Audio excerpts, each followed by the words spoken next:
Okay, let us continue our discussions on the analysis of frames that are to undergo sway. Okay, analysis of structures that are free to side sway. Okay, so when you look at this frame, okay, frame, and you see the frame, you see frame column A, B, being BC, and column CD. So the frame has three members, and the frame has a concentrated load P in the center of the span BC, and a force Q acting right at the tip of column AB, and so that force Q causes the frame to sway in a y direction, in the horizontal direction towards the right, and so B will move to B prime and C will move to C prime. But you look at the joints are still 90 degrees. Only the deflection member BC will produce the angle that we call theta. Okay, so you have theta B and you have theta C.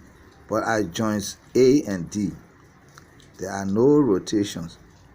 The rotations will only occur after the elastic curve reaches the point of inflection, the PR.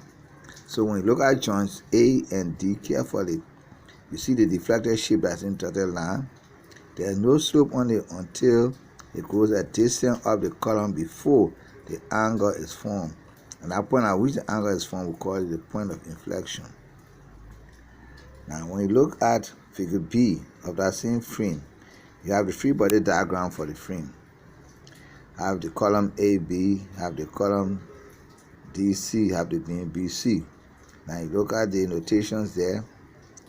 On column AB, you have a horizontal force, okay, towards the right. At the top of that column, you have the V1. You have the moment at P, and that moment is also shown in span BC. Also have the counter reaction to V1 is in the opposite direction, and the counter reaction to MBA is in the counter reaction. You see the 4Q applied to beam BC. Similarly, when you go to column DC, you see the same notations there. See the application. Now, we'll move on to how do you compute the force Q? Now, how do you compute the forces V1 and V2? When you consider the entire frame, you have V1 plus V2 plus Q equal to 0. When you take the entire frame and do a summation of forces in the X direction, you have V1 and V2 acting against force Q. So you get V1 plus V2 plus Q equal to 0. And also the force V1, numerically it is the moment at AB plus the moment at BA divided by the height of the column. So you can see it in the picture, in the video. V1 equal to MAB plus MBA divided by H. Okay. Similarly, V2 is equal to MCD plus MDC divided by H. Alright. Now, if we substitute the values of V1 and V2 into the equation, we can rewrite the third equation that's above, that is MAB plus MBA divided by H, which represents V1, and MCD plus MDC divided by H, which represents V2, and the force Q should be equal to 0 to form an equilibrium equation. So you got to keep the equations in your mind as you solve the problem. So let's go to A sample problem. Go to a sample problem. Let's see. Page 460. Let's go to a sample problem. Okay, go to a sample problem for frame, and we'll go through that problem and you see how the values are applied. Now let's look at the span. This example 12.8. It has two columns, has a beam BC, two columns AB and DC, a beam BC. We have the force of 6 kips applied at the top of the column. Okay, so you have at joint A, the rotation at A is equal to 0, as I said previously. Also, the rotation at D is equal to 0, as I said previously.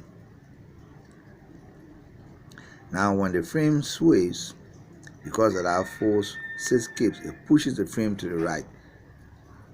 So B will move to B prime, is represented by the notation delta, deflection. Then C goes to C prime, represented by sin delta. And that delta at point B is equal to the delta at point C.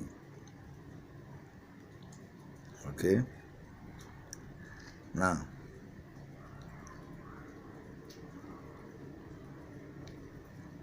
when you look at the frame now, we have three unknowns. We have the rotation at B, and the rotation at C, and the deflection, we call it sway, the deflection theta.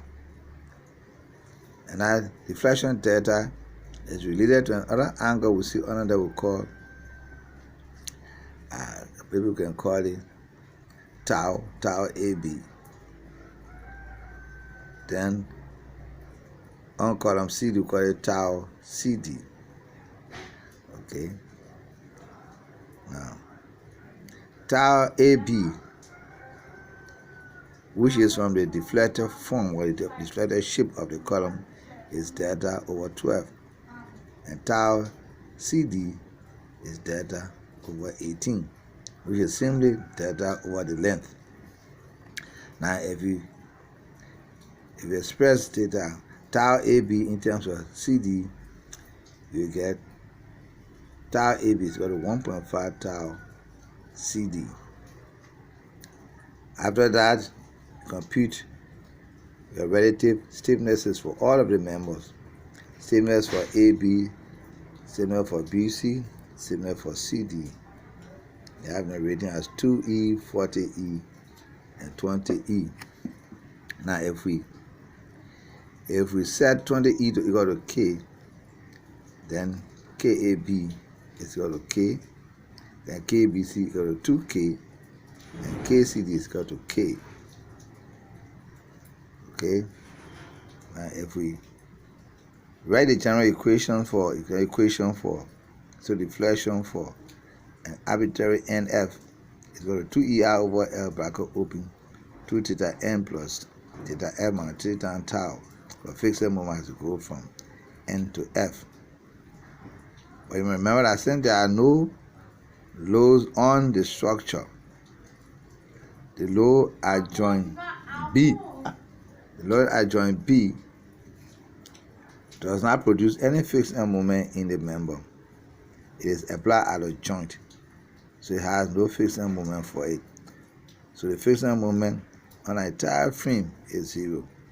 If we had a fixed end moment in the center of the beam BC, then we're going to compute the PAB squared over L squared for that member, BC.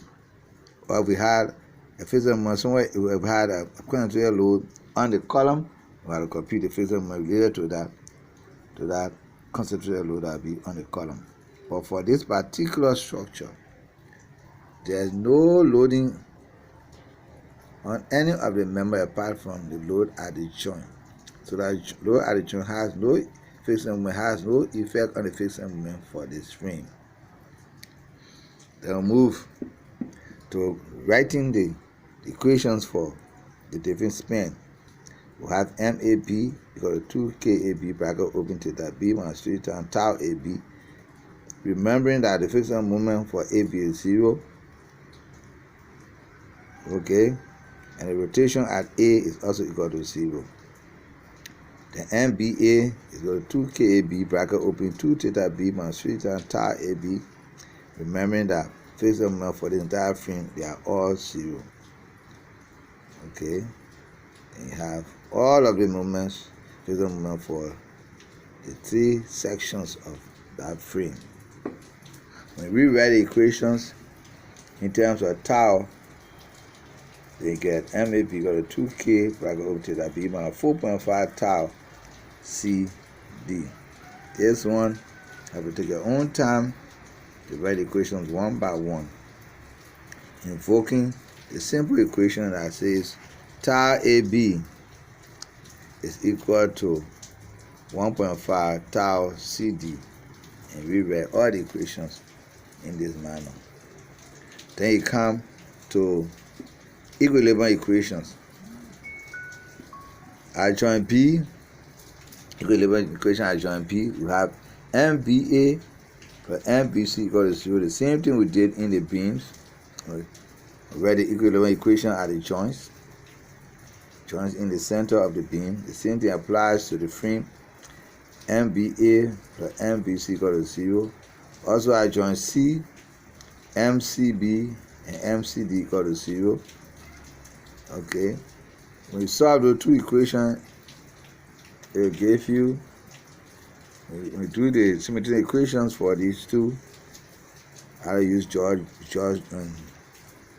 principle, or you do back substitution, or you do any kind of procedure you adjust, you adopt, you get only theta A, theta B, and theta C, but you will be left with the delta.